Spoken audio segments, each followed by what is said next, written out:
کیوں نہیں بھولے گا؟ بھولنا بھی سنت ہے. داماد مصطفیٰ رسول پاک صلی اللہ تعالی علیہ وسلم کی دو بیٹیوں کے شوہر سید حضرت عثمان غنی رضی اللہ تعالیٰ عنہ مغرب کی نماز پڑھا رہے ہیں، فرض نماز مغرب کی نماز. پیچھے سے لقمہ آیا، سلام پھیرنے کے بعد تبسم فرمایا، مسکرائے فرمایا. قرآن مجید کے اندر اصلاح کی میری، اللہ کا کون خوش نصیب بندہ ہے. ایک تابعی نے فرمایا حضرت اے امیر المومنین خاکسار حضرت عثمان غنی رضی اللہ تعالیٰ عنہ نے بے شمار اس کو دعاؤں سے نوازا. آج باقاعدہ جو لقمہ کھاتا ہے بیچارہ وہ شرمندہ ہوتا ہے، جو لقمہ دیتا ہے آپس میں بحثیں ہونے لگتی ہیں. تراویح کے اندر آپ دیکھیں کہ کی باتیں چلتی ہیں. اللہ کا قرآن ہے، اس کا پڑھنا آسان نہیں، اس کا سمجھنا آسان نہیں. واحد کتاب ہے کہ خالی دیکھ لینے پر ثواب ہے. دنیا کی کوئی کتاب ایسی نہیں ہے، کتابیں بہت ہیں دنیا. خالی گوگل کے پاس کتنی ہماری type of book in the world at present time at currently there are دنیا میں کتنی بکس 14 کروڑ کتابیں ہیں. گوگل کے پاس 14 کروڑ کتابیں، گوگل کے پاس 14 کروڑ کتابیں. خالی امریکہ کی لائبریری میں، واشنگٹن ڈی سی جو امریکہ کی راجدھانی ہے، امریکہ کی راجدھانی میں ہم پٹنہ کی خدا بخش لائبریری تک نہیں پہنچ پاتے. واشنگٹن ڈی سی کی لائبریری آف کانگریس تک کیسے پہنچیں گے؟ امریکہ کی لائبریری میں 16 کروڑ 20 لاکھ کتابیں ہیں. ان کتابوں کو کب پڑھیں گے؟ وہاں پہنچنا بھی آسان نہیں ہے. میں 13,000 کلومیٹر کے علاقے میں باقاعدہ پورے 13,000 کلومیٹر کے فاصلے پہ امریکہ. ہم خدا بخش لائبریری پٹنہ جو بال میں ہے وہاں 2 قدم پر وہاں نہیں پہنچ پاتے. قریب میں ہے کلکتہ کی نیشنل لائبریری، رضا لائبریری رامپور کے اندر باقاعدہ طور پہ وہاں نہیں پہنچ پاتے. ندوۃ العلماء کی شبلی لائبریری ہم پہنچ نہیں پاتے. برٹش لائبریری کیسے پہنچیں گے؟ انگلینڈ کی برٹش لائبریری دنیا کی دوسری سب سے بڑی لائبریری ہے. میں عرض کرتا ہوں 15 کروڑ کتابیں ہیں وہاں. 15 کروڑ کتابیں. علم ہوتا ہے بڑا، انسان بڑا ہوتا نہیں. اس لیے اپنے بچوں کو علم کی طرف لے کے آئیے، کتاب کی طرف لے کے آئیے. کتاب چھوٹی تو تاریخ اسلام چھوٹ گئی، کتاب چھوٹی تو سیرت رسول چھوٹ گئی، کتاب چھوٹی تو تفسیر قرآن چھوٹ گئی. بھول گئے باقاعدہ میں عرض کرتا ہوں ہم لوگ بھول گئے کہ بخاری شریف کب لکھی گئی، مسلم شریف کب لکھی گئی، ترمذی شریف، ابن ماجہ شریف، نسائی شریف، مشکات شریف، ابن خزیمہ، ابن حبان، یہ حدیث موطا امام مالک، موطا امام محمد، یہ حدیث کی کتابیں ہیں. بحر الاسانید حدیث کی کتاب ہے. 1 لاکھ حدیثوں کا ذخیرہ ہے بحر الاسانید میں. باقاعدہ کتاب سے تو رشتہ ختم. اسے کتاب کے ڈیٹاز وہ بھی نکل گئے دماغ سے، کتاب کے ریکارڈز وہ بھی نکل گئے. دنیا کی which is the first published book in the world at currently دنیا کی پہلی کتاب کون سی ہے، کب چھاپی گئی، دماغ سے نکل گئی. ولیم کیکسٹن نے پہلی کتاب شائع کی تھی 1543 میں. ہسٹری آف لائف اس کتاب کا نام تھا. سب نکل گیا دماغ سے. ہندوستان میں سب سے بڑا قرآن مجید کس نے لکھا؟ ذہن سے نکل گیا. سب سے چھوٹا قرآن لکھنے کا کس نے کارنامہ انجام دیا؟ 5 سینٹی میٹر لمبا، 1.5 سینٹی میٹر چوڑا قرآن، 1.5 سینٹی میٹر. آپ پکڑ بھی نہیں پائیں گے اس کو.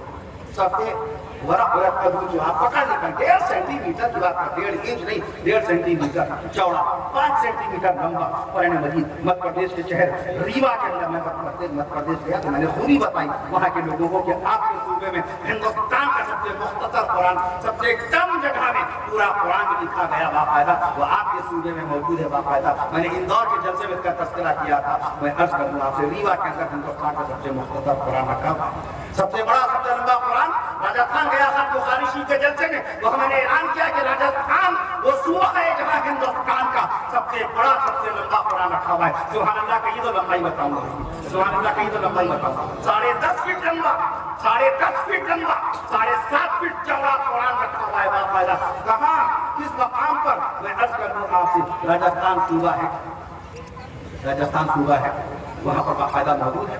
آج جب کتابوں رشتہ باقی نہیں رہے گا اس لیے اپنے بچوں کو ابھی بائٹ کی باقاعدہ میڈیا کے شخص نے بائٹ کی، بیان دیا، اسٹیٹمنٹ دیا. میں نے پہلے کی متاثر درج کیا کہ ہمارے مولوی صاحبان، ہمارے مفتی صاحبان کبھی نہیں منع فرماتے کہ آپ اپنے بچوں کو اسکول میں نہ پڑھیں، کالج میں نہ پڑھائیے. کبھی نہیں کہتے آپ اپنے بچوں کو کالج میں پڑھائیے، یونیورسٹیز میں پڑھائیے. ہندوستان میں 1 یونیورسٹی نہیں، 2 یونیورسٹی نہیں، 100 یونیورسٹی نہیں، 1072 یونیورسٹیز ہیں. بچوں کو بھیجیے، بنائیے ڈاکٹر، ان کو بنائیے انجینئر، ڈاکٹر بنائیے، ماسٹر بنائیے، ٹیچر بنائیے، IAS بنائیے، PCS بنائیے، کلکٹر بنائیے، ڈاکٹر، ججز، ایڈوکیٹ، وکلا بنائیے، پائلٹ بنائیے. کس نے منع کیا؟ اور پھر ہمارے علماء کرام، ہمارے علماء کرام ایسے تھے، ڈاکٹر بھی تھے اور عالم بھی تھے، حکیم بھی تھے اور مفتی بھی تھے.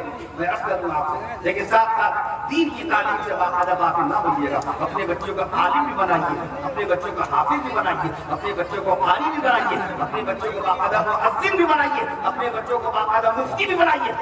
حجت الاسلام بلکہ حضرت مولانا محی السنہ مولانا مراد الحق صاحب رحمۃ اللہ علیہ، حضرت ہردوئی ان کے بعد جب علماء کرام جاتے تھے وہ کہتے تھے اذان سنائیے، اذان سنائیے. طالب دین سے اذان سنتے تھے. ایک مرتبہ 10 علماء کرام گئے تھے اذان سنانے. 3 کی اذان صحیح نکلی، 7 سے کہا آپ جا کے اذان سیکھیے. حضرت بہت اونچی شخصیت، کس عالم دین کی ضرورت ہوتی.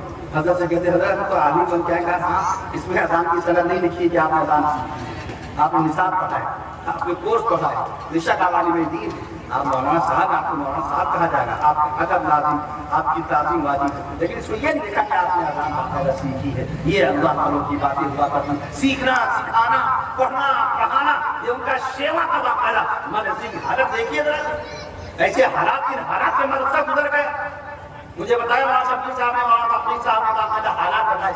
ایک اور بزرگ انہوں نے حالات بتائے. اس قدر رنجیدہ ہو گیا دل، یا اللہ مدرسے والوں کے ساتھ، دین والوں کے ساتھ، اللہ کی زمین کے ساتھ، مسجد کی زمین کے ساتھ بھی انسان باقاعدہ دنیاوی برتاؤ کرتا ہے. ڈرتا نہیں ہے رب ذوالجلال کے عذاب سے.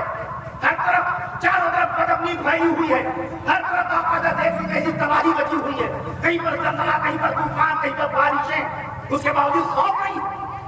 اللہ کی زمین، مدرسے کی زمین کے ساتھ یہ معاملہ، بجائے اس لیے کہ ہم اللہ کا اطاعت یا مال مسجد پر نشاور کریں، مدرسے پہ نشاور کریں. کبھی بچوں کا ایک وقت کا ناشتہ پیش کر دیں، کبھی بچوں کے 1 مہینے کے کھانے کا پیسہ دے دیں. بالآخر ہم اپنے موبائل میں خرچی کر رہے ہیں، بیلنس بھی ڈال رہے ہیں، میری گاڑی میں پیٹرول بھی پڑ رہا ہے، ہمارے بچوں کی اسکول کی فیسیں جا رہی ہیں.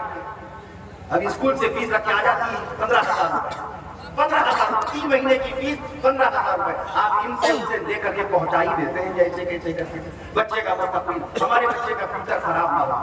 لیکن مدرسے میں کبھی ہم نے سوچا لا 5,000 روپے دے دیں. مدرسہ ان کو ناشتہ پیش کرتا ہے، کھانا پیش کرتا ہے، دوا علاج کراتا ہے. بعض کمزور بچوں کو آنے جانے کا سفر کا کرایہ بھی پیش کرتا ہے. بعض کرتے پیغامی مدارس کے لوگ پیش کرتے ہیں بچوں کو، طلبا کو جو کمزور، نادار، مفلس، تنگ دست و فلاش ہوتے ہیں، ضرورت مند و مستحق ہوتے ہیں. کیوں کہا جاتا ہے یہ زکات مدرسے کے مستحقین بچوں کو دیجیے؟ یہ نمبر 1 کی باقاعدہ آپ کی زکات ہوگی. جو مدرسے کا بچہ باقاعدہ آپ کی زکات سے اپنی ضروریات پوری کرے گا.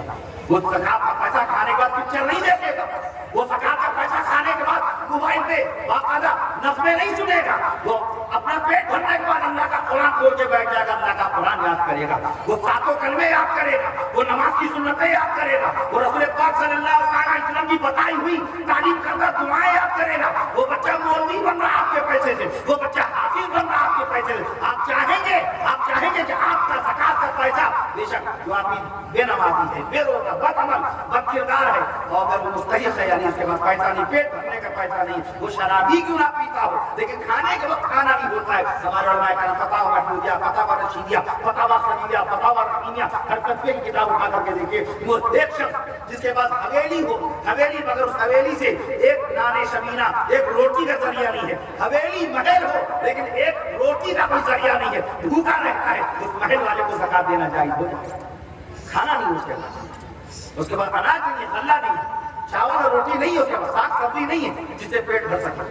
آپ کہیں گے یہ تو حویلی والا ہے، وہ حویلی کا مالک ضرور ہے مگر خوراک کا اس کو پہنچ رہی ہے، اس مقام سے تو نفع فائدہ کا تو پہنچ رہا ہے، اس کے بعد زکات دینا واجب ہو جاتا ہے. تو آپ زکات کسی کو بھی دے دیجیے.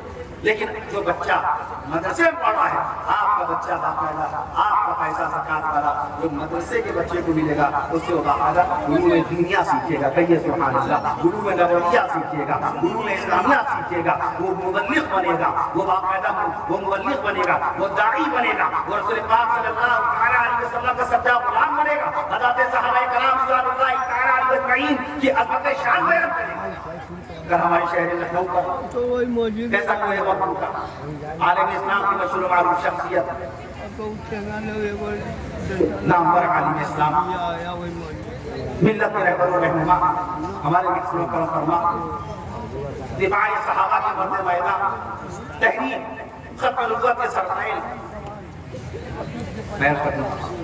تحریر پر صحابہ کے روح روا استاد العلماء عزت مآب علی جناب حضرت الحاج مولانا عبد العلی فاروقی صاحب رحمۃ اللہ علیہ اللہ کو پیارے ہوئے، اللہ کو پیارے ہوئے، کیسا جنگ غفیر پہنچ گیا ان کی نماز جنازہ۔ عصر کے وقت جنازہ چلا، تدفین عمل میں آئی، 9:30 10 بج گیا، راستہ ہی نہیں مل رہا تھا جنازے کو قبرستان میں داخل ہونے کا۔ بمشکل تمام لوگوں نے راستہ کیا، یہ کس بات کی علامت ہے؟ یہ کیسی علامت ہے؟ یہ کیا قرائن تھے؟ یہ کیا باقاعدہ اشارات ہے؟ اور ساری زندگی مدینے والے آقا صلی اللہ علیہ وسلم کے دین کی خدمت کرتے رہے۔ جمیعت علماء کے جنرل سیکریٹری، قائد ملت، صدر جمعیت عزت مآب علی جناب حضرت الحاج مولانا سید اشرف علی صاحب دامت برکاتہم کے بعد آدمی جنرل سیکریٹری تھے اس کے، بے شمار بار یہاں تشریف لائے، پورے ملک میں دورہ کرتے تھے، برطانیہ، مانچسٹر، انگلینڈ کے درمیان، قطر میں بھی 1 ماہ آرام کی غرض سے گئے تھے وہ باقاعدہ۔ کتنے کا آپریشن ہوا تھا ربیع الاول کے بعد، ماہ رمضان تک کی طبیعت درست ہوئی۔ میں پرسوں ان کی خدمت میں حاضر ہوا تھا عیادت کے لیے، حضرت ہوش میں نہیں تھے۔ دارالعلوم العلماء کے ناظم صاحب حضرت مولانا سید بلال عبدالحی حسنی دامت برکاتہم بھی وہاں پر عیادت کے لیے تشریف لائے۔ میں دیکھ کے آیا صبح فجر کی نماز کے بعد، اطلاع آئی کہ حضرت اللہ کو پیارے ہو گئے۔ میں عرض کرتا ہوں آپ سے دعا فرمائیے اللہ تعالیٰ حضرت کی بار بار بخشش و مغفرت فرمائے، ان کی بار بار مغفرت فرمائے، ان کے درجات بلند فرمائے، ان کے سزائے و کمائی سے درگزر فرمائے، اللہ کی دینی، ملی، قرآنی، تعلیمی، تدریسی، قلبی خدمات قبول فرمائے۔ میں عرض کرتا ہوں آپ عالم کیسے پیدا ہوا؟ شیخ الحدیث مولانا زکریا رحمۃ اللہ علیہ کیسے پیدا ہوا؟ کیسے ان کے والد محترم نے مولانا مفتی محمد یحییٰ صاحب پوری رحمۃ اللہ تعالی علیہ نے کیسے تربیت کی تھی؟ میں عرض کر رہا تھا یہ چند کلمات میں نے اس لیے عرض کیے کہ موبائل کا زیادہ وقت نہ گزرے، ضرورت کی چیزوں کا استعمال کیا جائے۔ موبائل ضرورت کے طور پر کسی کوئی بیمار ہو تو موبائل کے ذریعے اطلاع کر دیجیے، دعا کروا دیجیے، کسی کا انتقال ہو جائے تو موبائل کے ذریعے کہلا دیجیے فلاں وقت نماز جنازہ ہوگی، موبائل کے ذریعے سے کسی بے روزگار کو روزگار دلوا دیجیے، موبائل کے ذریعے سے کوئی پریشان حال اس کی مدد کر دیجیے، موبائل کے ذریعے سے کسی کی بیٹی کا رشتہ لگوا دیجیے، موبائل کے ذریعے سے کسی کے بیٹے کا رشتہ لگوا دیجیے، موبائل کے ذریعے سے کسی کی آپ امداد کر دیجیے۔ یہ کام ہے موبائل کے ذریعے کاروبار خوب کیجیے، بزنس خوب کیجیے، دکان خوب چلائیے، کہیں پر بھی چلائیے باقاعدہ۔ میں عرض کر دوں آپ سے موبائل تو ایک درست اور جائز چیز ہے، لیکن اس کا استعمال جب درست اور جائز ہوگا تب جائز ہوگا، اس کا استعمال ہی ناجائز ہو، مقصدی انٹرٹینمنٹ ہو، مقصدی مزہ ہی مزہ لینا ہو تو ناجائز ہو جائے گا۔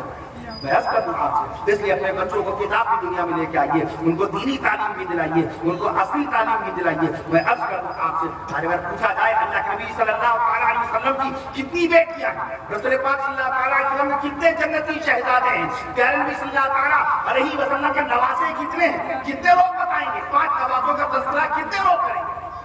پیارے نبی صلی اللہ علیہ وسلم کے بڑے نواسے حضرت علی زینبی رضی اللہ عنہ، ہمارے نبی صلی اللہ علیہ وسلم کے دوسرے باقاعدہ نواسے جناب حضرت عبداللہ بن عثمان رضی اللہ عنہ، ہمارے نبی صلی اللہ علیہ وسلم کے تیسرے نواسے حضرت عبدالرحمن بن عثمان رضی اللہ عنہ، ہمارے نبی صلی اللہ علیہ وسلم کے چوتھے نواسے رسول سیدنا حضرت حسن بن علی رضی اللہ عنہ، اور ہمارے نبی صلی اللہ علیہ وسلم کے 5ویں نواسے شہید کربلا نواسے مصطفیٰ سیدنا حضرت حسین بن علی رضی اللہ عنہ۔ ہمارے نبی صلی اللہ علیہ وسلم کے 2 چچا جان۔ آج سوال ہوتا باقاعدہ کوئز میں کوشچن آتا، بتائیے حضور پاک صلی اللہ علیہ وسلم کے کتنے چچا مسلمان ہوئے تھے؟ صحیح میں ایمان چچا کتنے تھے؟ 2 سید الشہداء سیدنا امیر حمزہ رضی اللہ عنہ، اور دوسرے چچا جان سیدنا حضرت عباس رضی اللہ عنہ۔ ہمارے نبی صلی اللہ علیہ وسلم کے نانا کون ہے؟ وہب بن عبد مناف نانا ہے۔ ہمارے نبی صلی اللہ علیہ وسلم کی نانی کون ہے؟ برہ۔ ہمارے نبی صلی اللہ علیہ وسلم کی دادی کا نام کیا ہے؟ فاطمہ۔ مدرسہ کیا تعلیم دیتا ہے؟ یہی تو دیتا ہے۔ آپ کا جو بچہ اسکالر ہے، آپ کا جو بچہ ڈاکٹر ہے، آپ کا جو بچہ انجینئر ہے، آپ کا جو بچہ پروفیسر ہے، آپ کا جو بچہ لیکچرر ہے، کوئی گاؤں میں آدمی نہیں کہے گا اپنے پروفیسر بیٹے کو بلاؤ اور اس سے کہو کہ اپنے ابا کی نماز جنازہ پڑھائیں۔ لیکن اگر آپ کا بچہ مدرسہ اسلامیہ دارالعلوم مشرقہ میں پڑھ رہا ہے اور وہ بچہ باقاعدہ بہوش و حواس ہے، وہ بالغ بچہ ہے، اس کا قرآن مجید مکمل ہوا ہو نہ ہوا ہو، وہ حافظ قرآن ہوا ہو نہ ہوا ہو، لوگ اسی بچے کو تلاش کریں گے کہ بچے کو اس بچے کو بلائیے جو بچہ حافظہ کر رہا ہے، وہ آ کر کے اپنے دادا کی نماز جنازہ پڑھائے۔ آپ کا جو بیٹا ایڈوکیٹ ہے، آپ کا جو بیٹا انجینئر ہے، بڑی بڑی بلڈنگ اپارٹمنٹ فلیٹس کے نقشے بناتا ہے، لاکھوں لاکھ روپیہ کماتا ہے پورے مہینے میں، اس بچے سے کوئی نہیں کہے گا آئیے قبر میں آ کے اتاریے۔ سب سے پہلے اسی بچے کو دیکھا جائے گا۔ آپ کا جو بچہ مولویت پڑھتا ہے، آپ کا جو بچہ معمولی کرتے پائجامے